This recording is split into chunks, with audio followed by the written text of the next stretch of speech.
안녕하세요. 비로에스입니다. 요즘 집값이 엄청나게 떨어지고 있습니다. 매매가뿐만이 아니라 전세가도 떨어집니다. 이런 걸 보면 부동산 투자가 무섭습니다. 그러신가요? 그럼 앞으로 부동산 투자를 하면 안 될까요? 저는 이렇게 합니다. 부자들은 이렇게 투자를 한다고 합니다. 제가 전에도 말씀드렸듯이 저는 부동산과 주식을 통해서 자산을 형성했습니다. 에피소드가 정말 많지만 그 중에 한 가지만 이야기해 보려고 합니다. 최근에 있었던 일입니다. 전세가 잘 안 나가서 고민이었죠. 요즘 역전세가 심하다 보니 전세 빼는 것 자체가 곤욕입니다. 그래서 현 아내 세입자와 이야기해서 계약을 연장하는 형태로 이야기를 나눴습니다. 그런데 갑자기 남자 세입자가 연락이 와서 이런저런 것들을 묻더니 계약 연장에 대해서 아직 고민을 하고 있다는 겁니다. 이게 뭔가요? 뭔가 해결되는 것 같더니 다시 원점입니다. 그러던 차에 부동산에서 연락이 와서 집을 보고 싶답니다. 계약 연장에 대해 꼬여있는 상황이니 그렇게 해달라고 했지요. 그랬더니 아내 세입자분이 갑자기 연락이 와서 연장에 대해서 이야기하고 있는데 왜 집을 보여주냐는 거지요. 남편분이 이렇게 이야기했다고 말씀드렸더니 우선은 집을 보여주었습니다. 문제는 그날 저녁이었습니다. 낮에 집을 보고 간 신혼부부가 집이 마음에 들어서 계약을 하자고 하는 거죠. 가계약을 위해서 계좌번호를 달라고 하는 겁니다. 당연히 세입자분과 이야기를 해야 하니 아내 세입자분과 통화를 했습니다. 그랬더니 계약 연장을 하고 싶다는 겁니다. 남편분과 통화했더니 조금만 더 고민해보면 안 되냐고 말하는 거죠. 이 계약이 공동 명의로 되어 있다 보니 두 사람의 정리되지 않는 의견을 계속 조율해야 했습니다. 결국 다음날 아침에야 세입자 부부로부터 연장 의사가 없음을 연락받았고 신혼부부에게 계약을 하자고 이야기하게 되었습니다. 이렇게 해피엔딩으로 끝날 줄 알았죠? 아닙니다. 신혼부부가 하루가 지나고 나니 갑자기 계약을 꺼립니다. 양가 부모님께 이야기를 해보니 좀 더 신중하게 결정하자고 이야기가 됐다는 거죠. 밤새 고생하며 이야기를 나눠서 받은 결정인데 결국 이렇게 꼬이고 말았습니다. 그렇게 열흘이 지났고 그 사이에 저는 다시금 계약 연장을 해야 하나 말아야 하나 하는 고민을 하면서 보내게 됩니다. 이차 저차 해서 결국엔 보름이 지나 신혼부부의 양가 부모님이 집을 보고 마음에 들어서 신혼부부가 계약을 하게 됩니다. 결국에는 해피엔딩으로 끝났지만 힘들게 전세를 뺀 거죠. 어떠신가요?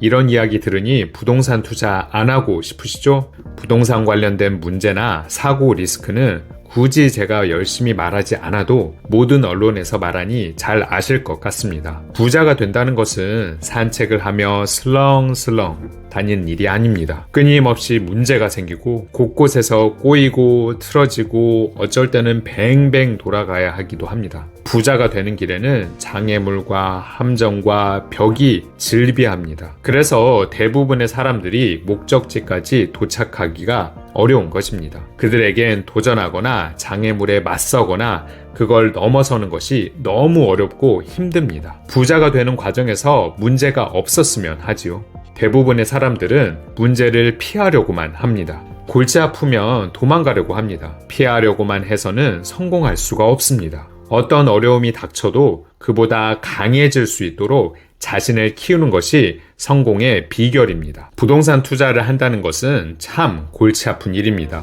단연간 부동산 투자를 하고 있지만 신경 써야 할 일이 한두 가지가 아닙니다. 임장 갈 지역을 확인해야 하고 사전 조사를 해야 하고 평생 가본 적도 없는 곳에 대한 정보를 확인해야 합니다. 직접 걸어 다니면서 임장을 다녀야 하고 부동산 사장님들에게 아쉬운 소리도 하면서 매물을 봐야 합니다. 그것뿐인가요? 해당 물건이 저평가된 것인지 알기 위해서 다른 지역과 비교도 해봐야 합니다. 세계 경제 흐름, 우리나라 경제 흐름도 봐야 하고 공급이 얼마나 되고 있는지, 금리는 어떤지, 부동산 정책이 어떤지도 알아야 합니다. 매수를 결정한 후에는 좀 쉬운가요? 아니요. 전세도 맞춰야 하고 세입자를 찾기 위해서 부동산과도 끊임없이 연락해야 합니다. 매년 재산세도 내야 하고 종부세도 내야 합니다. 임대사업자라면 더 복잡하지요. 사업자 등록에 임대차 신고에 시시때때로 바뀌는 정책도 계속 체크해야 합니다. 요즘처럼 전세가가 떨어지는 시기에는 역전세까지 걱정해야지요.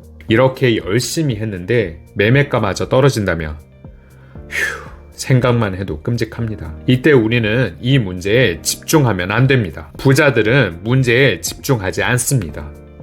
사실 돈이 많건 적건 문제는 끊임없이 일어나잖아요. 문제는 해결하라고 있는 거지 골치 아프니 포기하라고 그만하라고 있는 것이 아닙니다. 문제가 생긴다면 기뻐해야 합니다. 내가 한 번 더 성장할 수 있는 기회구나. 이런 문제가 있어서 나의 경쟁자들이 실패했구나. 내가 이것만 이겨내면 성공할 수 있겠구나. 사실 문제의 크기보다 더 중요한 것이 있습니다. 바로 당신의 그릇입니다. 당신의 그릇의 크기입니다. 만약 삶에 너무 큰 문제가 보인다면 사실 그건 문제가 큰 것이 아닙니다. 정확히 이야기하면 당신의 크기가 작은 것입니다. 보이는 것에 절대 속지 마십시오. 부자와 보통 사람들의 가장 큰 차이가 바로 이것입니다. 성공한 사람들은 자신에게 닥치는 어려움보다 큽니다. 그의 그릇이 그 문제보다 큽니다. 보통의 사람들은 그들의 어려움보다 작습니다. 그럼 그릇이 작을 때 문제를 해결하는 방법은 무엇일까요? 바로 문제에 집중하지 않고 목표에 집중하는 것입니다. 저는 경제적 자유를 향해 가고 있습니다. 저를 골치 아프게 한 매물은 제가 매수할 때보다 매매가가 2배가 됐습니다. 수익은 투자한 돈의 10배입니다. 이런 방식으로 몇 개를 투자했습니다. 그래서인지 이런 힘든 상황에도 멘탈이 잡힙니다. 다른 역전세 건에 대해서도 의연하게 대처가 가능합니다. 어떻게 가능할까요? 저는 경제적 자유 라는 꿈에 집중하기 때문입니다. 그렇게 그 꿈에 집중하다 보면 나의 그릇의 크기가 커집니다. 그렇게 그릇이 커지면 내가 감당할 수 있는 문제는 점점 더 많아집니다. 다루는 문제의 크기만큼 여러분의 부가 결정됩니다. 부자일수록 더 크고 어려운 문제를 다루지요. 삼성의 이재용 회장이 얼마나 큰 문제를 결정해야 할까요? 한국 정부와의 관계, 생산성 향상, 한국 소비자와의 관계를 생각해 국내 공장 설립을 고민해야 하고 몇 천억 원의 투자를 단행해야 합니다. 미국 정부, 바이든 대통령과의 관계, 미국 시장을 보며 미국 공장 설립 여부를 결정해야 합니다. 큰 문제를 감당할수록 그 사람의 부도 더 커질 수밖에 없습니다. 크다, 작다 라는 비교는 기본적으로 비교 대상이 있어야 가능한 거죠. 산이 아무리 높아도 빌딩이 아무리 높아도 하늘에서 보면 아주 작습니다. 지구가 넓다고 하더라도 태양에 비하면 아주 작지요. 태양이 아무리 크게 느껴지더라도 은하 전체로 보면 너무 작은 하나의 항성에 불과합니다. 내 그릇이 크다면 문제는 작아질 수밖에 없습니다. 그리고 내 그릇은 내가 목표에 집중할 때 커질 수 있습니다.